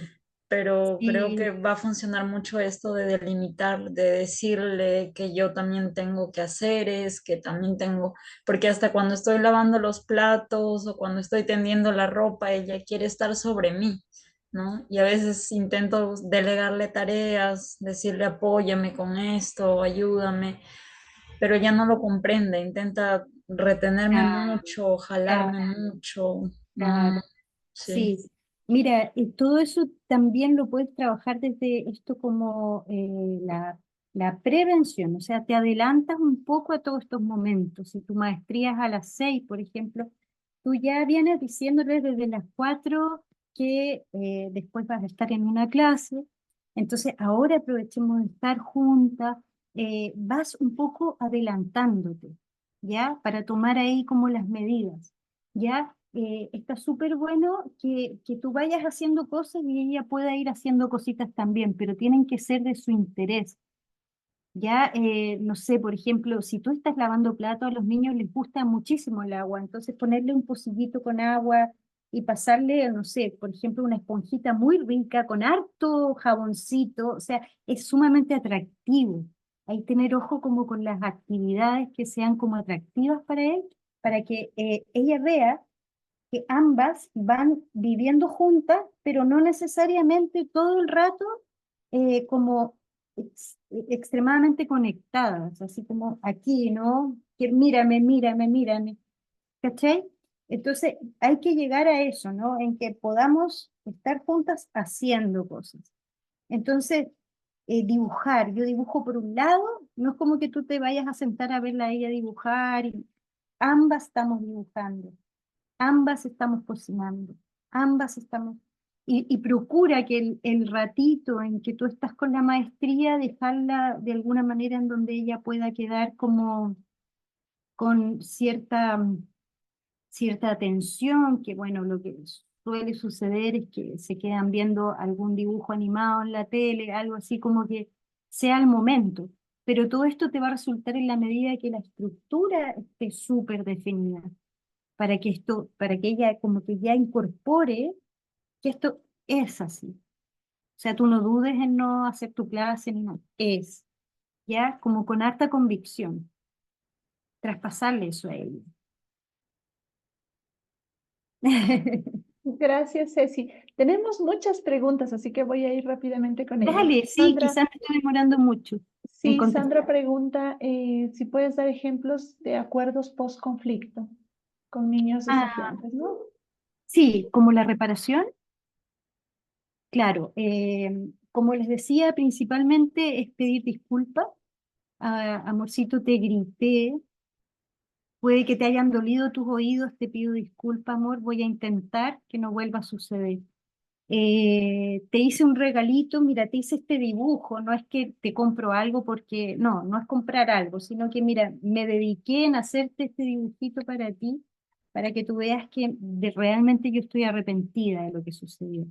Pero tú también me hablaste bien fuerte. ¿Te acuerdas? Porque esto es posterior. ¿Te acuerdas que tú en un momento me agarraste el chaleco y me lo tiraste? Ya, ojalá eso tampoco suceda más. Y ahí viene todo lo que es los posteriores acuerdos. Todo va a tener que ver con la situación misma que sucedió, ¿ya? Pero hay que hacer gestos, no solo palabras, también gestos que puedan decir, yo estoy interesada en que nos vinculemos nuevamente de buena manera, ¿ya?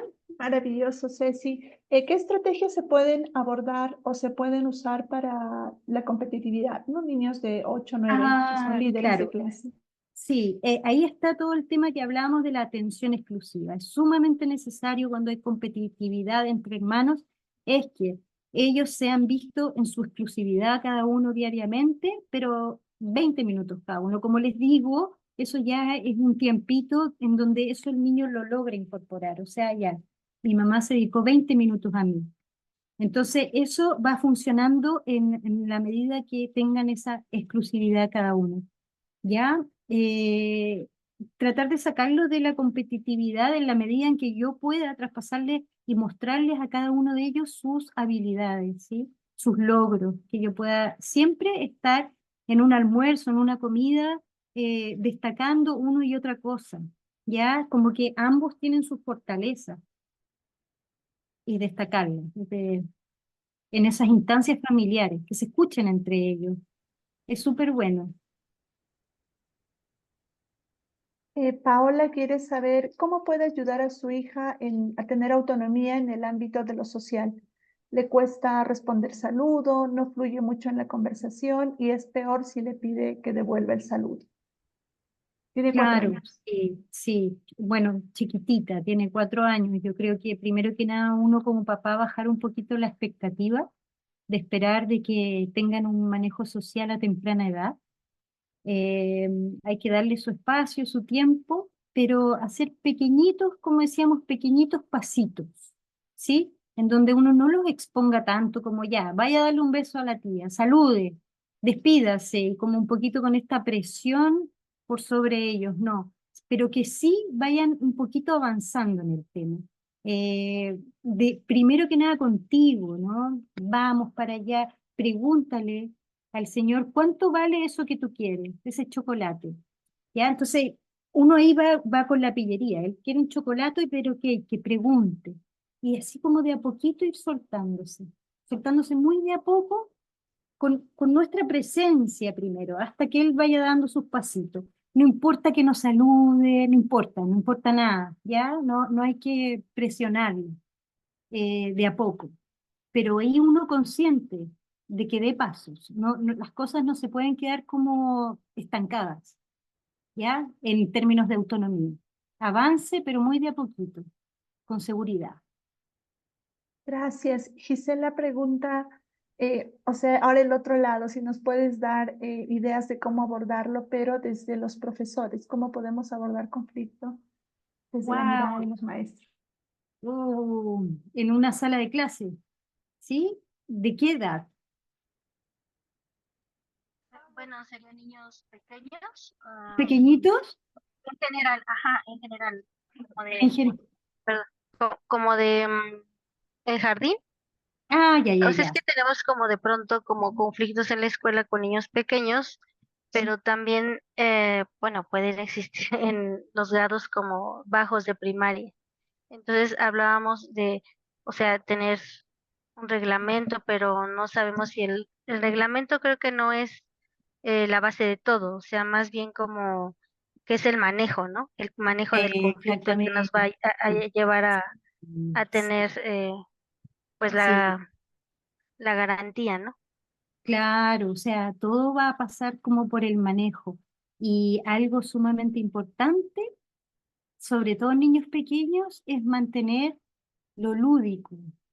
Ya una forma que tú tienes como de relacionarte con los niños pequeños es desde el humor, desde todo ese lugar no tan serio, con tantas palabras, porque los niños no, cuando son chiquititos entienden más desde otro lugar, no porque uno le diga las cosas repetidamente, él va a terminar entendiendo, no, es desde otro lugar. Puedes ocupar las imágenes, eso es algo muy bueno. Por ejemplo, se están peleando un juguete. Entonces tú puedes tomar y decirle, ay, que mira, que ya hasta ahora esta muñequita necesita irse a dormir. Ya tú vas ocupando como imágenes. Están jugando con la puerta. Ya, la puerta se cansó, ya no quiere que la abran más. La vamos a dejar un ratito así y los desvías hacia otro lugar. Cuando hay conflicto como en general de todos los niños que te están haciendo un motín en la sala, desde tus habilidades, maestrías, tú puedes salir al encuentro ofreciendo algo en lo cual puedas tomar la atención de ellos. Hay que tener muchos recursos con los niños pequeñitos para ofrecer cambiar el foco. Pero sí tiene que ser algo que tenga que ver con el juego. Así como ya todos se sientan, no, tienes que llevarlo a un lugar en donde los logres sacar de ahí, que tenga que ver con los niños, las cosas que les gustan a los niños, todo lo que es una actividad más lúdica, como te digo, por ahí va, entre imagen y lo lúdico. Por ahí hay que sacarlo, con una cancioncita también, o sea, todo desde esos lugares. Y por ejemplo, cuando los niños son un poco más grandes y que es mucho el conflicto de que alguien juega brusco, Ajá. ahí ¿qué Sí, herramienta mira, podríamos usar? con los temas bruscos es muy necesario que uno se ponga en un lugar de como de abogado, ¿no? O sea, tú vas y realmente te haces sentir a ti misma como que ya, voy a resolver este problema. ¿Qué es lo que pasó? Con un aire medio de preocupación. A ver, cuéntame, Pedrito, qué sucedió. Y él te va a contar. Y bueno, y cuéntame tú, y tú haces una especie de regulador, mediador de la situación, y finalmente casi siempre ambos tienen la culpa. Si es que yo le pegué porque él antes me quitó, dice, ok, creo que ambos necesitan pedirse unas disculpas y que no vuelva a pasar, y tú diriges, ¿sí? No dejas que lo resuelvan por sí mismos cuando está muy intenso el conflicto. Tú diriges de una manera mediadora, ¿sí? Objetiva, cuando son niños más grandes, ¿ya? No, neutral. Tú solo pones los hechos ahí y vas dirigiendo y los haces salir finalmente de este enredo que tienen. Gracias. Aún Gracias. tenemos muchas preguntas, pero Uy, si no las logramos responder hoy, serán respondidas en el transcurso de la semana. Yo las voy a ah, copiar e ir respondiendo poco a poco en el chat. Sandra pregunta, ¿qué prácticas nos puedes recomendar para cultivar la empatía? mira, la empatía, qué hermoso tema. Generalmente se les pide empatía a los niños desde temprana edad y resulta que esa es una habilidad que los niños recién entre 5 o 6 años empiezan a tener la destreza cognitiva como para poder ponerse en el lugar del otro. Antes de eso, si tú esperas empatía de tu hijo, no. Entonces, por ejemplo, si tú llegas a un acuerdo con un niño de 5 años probablemente no lo pueda cumplir porque es muy precoz para él. Entonces ahí hay que tener ojo cuando se les pide empatía. Eh, y todo eso se puede trabajar ya cuando son más grandecitos, haciendo actos empáticos con otro y él lo va a ir aprendiendo a través de ti, ¿no? Todo lo que son actividades que sea ponerse en el lugar del otro, aquí nosotros ocupamos mucho, por ejemplo, llevarle migas a las palomitas en la plaza, ir a dejarle alguna cosita a los viejitos de la esquina, como siempre traspasando estos actos con corazón. Esto se entrena, ¿ya? Tiene que ver con la vida de uno, no puede tampoco exigir mucha empatía si finalmente nuestra forma de vida no es muy empática con el mundo y los demás. Entonces va a tener que ver con eso principalmente, con los actos. Clau nos deja una pregunta desafiante. Dice, bueno, primero agradece por compartir todo este conocimiento. Ella quiere saber si hay algún material o le puede sugerir algo para un proceso de crianza compartida. Cuida Sí, a un claro. niño de 9 y los fines de semana vive con su mamá. O sea, son 4 adultos co-criando. ¿Y cuál es la pregunta? ¿Cómo lo hace? Si puedes dar alguna idea de material, Sí, sí, sí. Mira, algún recurso. yo tengo muchos, muchos libros digitales que yo puedo compartírtelos, Tania, y si tú puedes también se los compartes a ellos, ya como para apoyo en todo esto. Se los Claro que hacemos sí. llegar. Claro que sí. Entonces, Mara pregunta, ¿cómo puede acompañar a un alumno del segundo septenio que ¿Ya? califica sus trabajos, sus acciones negativamente, ¿no? Las formas de sus compañeros como muy negativas. Ya, ya, ya. ¿Y hacia él mismo también? Sí, Sí, caramba. hacia él y hacia sus compañeros. Oh, sí, eso es complicado. Em, está teniendo tribuna para hacerlo. O sea, hay espacio como para que él pueda como darse el permiso para, ¿no? Como en el fondo es como que no hay una solemnidad de pronto que a él lo haga como un poquito como ubicarse en el plano y en el espacio para que finalmente llegar y decirle a un compañero, esto está feo, esto está horrible, se está permitiendo hacer algo que en términos como de acto bondadoso, generoso, amable, no está haciendo. Entonces, quizás ahí echarle una revisión como al ambiente de clase, que qué se podría hacer para que en realidad este tipo como de acciones no tengan espacio, sino aquí en esta salita nos tratamos amablemente, ¿no? Como estar desde el ambiente influyendo hacia él para que realmente capte en algún momento que no está permitido llegar y poder decirle al otro, esto está feo, ¿me entiendes? Yo sé que te estoy pidiendo algo como súper como difícil, pero va a tener que ver con esta solemnidad que yo te digo, ¿sí? Es como, ubícate a esto, sagrado y hermoso, esta instancia que estamos todos aquí.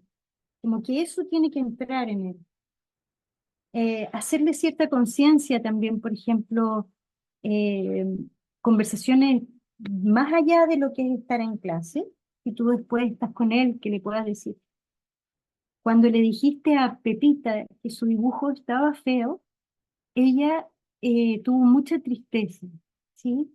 Vamos a hacer algo para que ella se le pase esta penita. Y ahí viene una reparación, para llevártelo más a lo concreto, ¿ya? O sea, son dos cosas. Voy a atender al ambiente, pero también voy a hacer ciertos actos.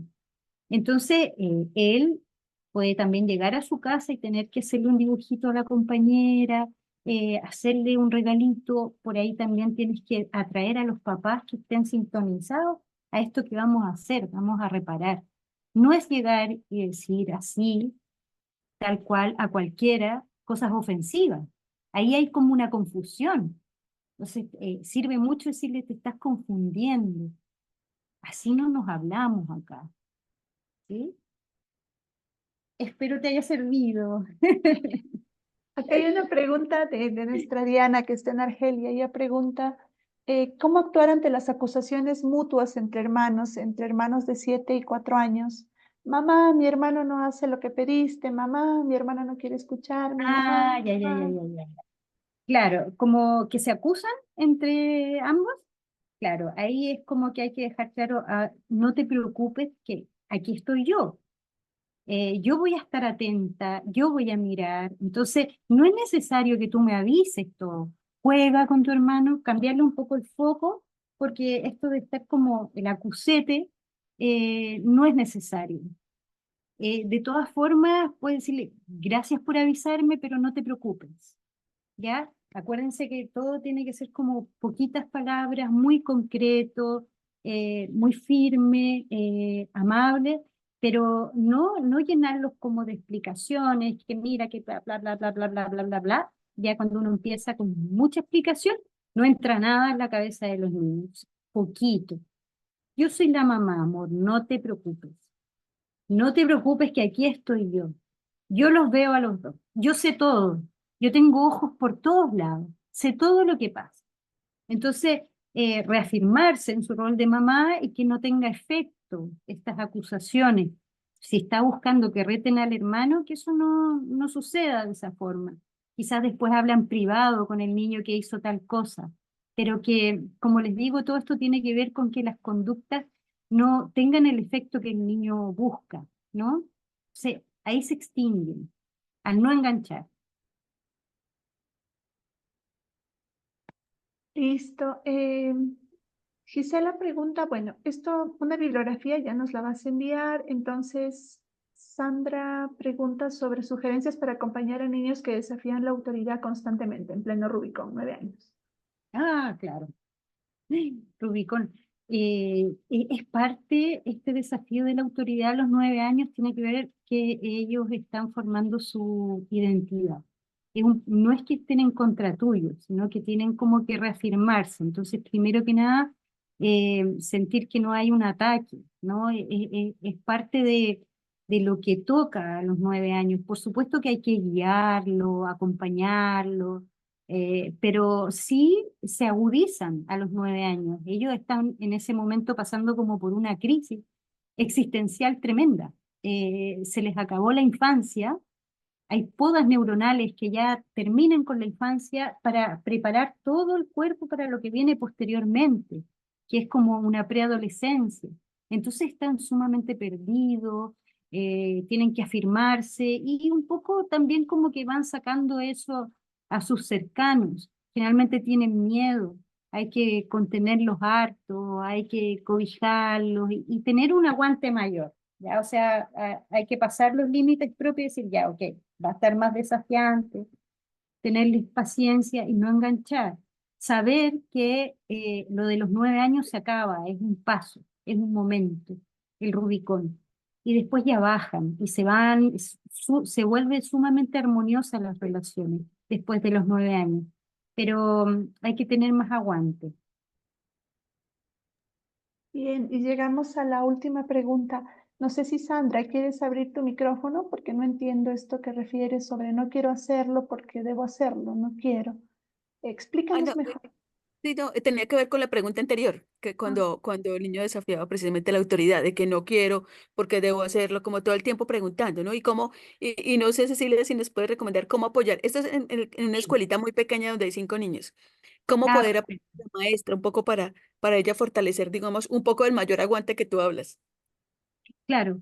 Mira, algo que sirve mucho también es que tú puedas tener como externamente, por ejemplo, un calendario a la vista de los niños en donde estén ahí como establecidos los quehaceres. Entonces, no quiero ir al patio, por ejemplo, no quiero hacer esto, no quiero comer. A ver, vamos a ver a este calendario, a ver qué sale ahí. Ah, pero es que ahora nos toca esto, como algo como que está determinado más allá de ti. Entonces, él no te va a poder como confrontar directamente a ti, sino que aquí hay algo que está escrito acá.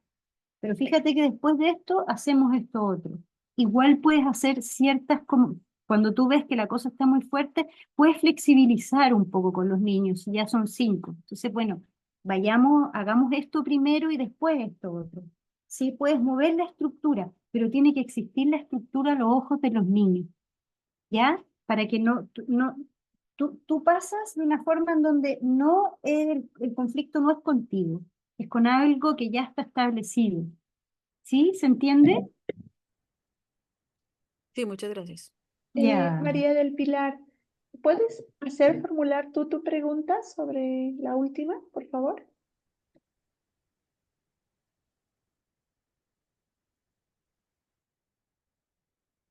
Buenas tardes. Sí, claro. Lo que pasa es que muchas veces cuando hay un problema entre hermanos y están peleando y uno quiere ayudar a resolver la situación, muchas veces, bueno, en mi caso, uno de ellos dice, es que sucedió así, y el otro dice, es que sucedió así, y el otro dice, no, eso no es verdad, eso es mentira. Entonces, a veces es como muy complicado saber o ayudarlos Claro. cuando de las dos partes, o sea, ya no sé quién realmente está diciendo la verdad o no. Claro, sí. Mira, en esos casos, cuando no se sabe bien la historia de lo que sucedió y ambos están como echándose la culpa uno a otro, ya en esos momentos ellos van a estar hablándose como fuertemente y gritándose y todo. Entonces tú de ahí te puedes tomar como para solamente de esos actos decirles, pero yo creo que aquí ambos necesitan una disculpa, porque aquí yo veo que ambos están gritando, o sea, independiente quién empezó y quién hizo quién, igual la cosa fue subiendo, en donde ambos no se hablaron como deben hablar. Entonces, ahí como que concilia, ¿me entiendes? Que así no nos hablamos aquí, ambos se equivocaron y los tomas a los dos. Bueno, te Sí, muchas agradezco gracias. muchísimo, Ceci.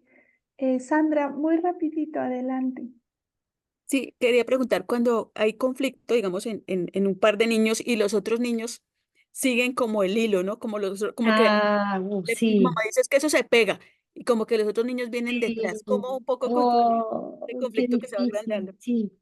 Sí, como que se contagia y al final se hace como ahí un motín.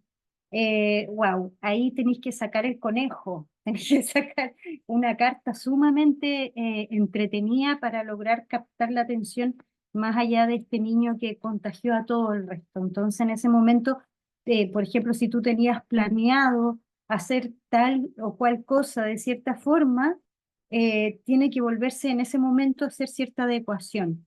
Esto tiene que tener ciertas adecuaciones a donde te permita a ti tener el manejo, la maestría y salir así como, wow, ¿no?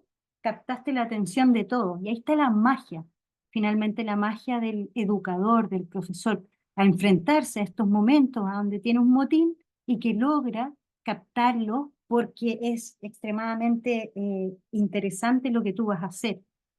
¿Ya? O sea, es un tremendo desafío, pero siempre hay que tener listitas esas cartitas bajo la manga para esos momentos. Muchas gracias, Ceci. Gracias. Realmente sé que ha sido una maratón de preguntas, pero vale la pena. Ah, sí, Te feliz, agradezco me encanta. muchísimo. Creo que esta clase merece verla una y otra vez. Hay mucho recurso. Está pendiente el envío de bibliografía, lo voy a poner al Drive y voy a estar muy atenta a canalizar las preguntas que surjan en la semana. ¿Sí? Perfecto, Bueno, yo estoy aquí para lo que necesiten. Un gracias, Ceci. Entonces, abracito, espero haberlos ayudado. Muchas gracias. bueno, Cualquier cosa me van contando, yo los voy ayudando. yo no me despido de Gracias. ustedes porque nos encontramos la próxima semana a la misma hora con el mismo link. ¿Sí? Un abrazo grande, que sigan disfrutando su fin de semana. Adiós. Muchas gracias. Igualmente. Gracias, Ceci. Adiós. Gracias, Tami.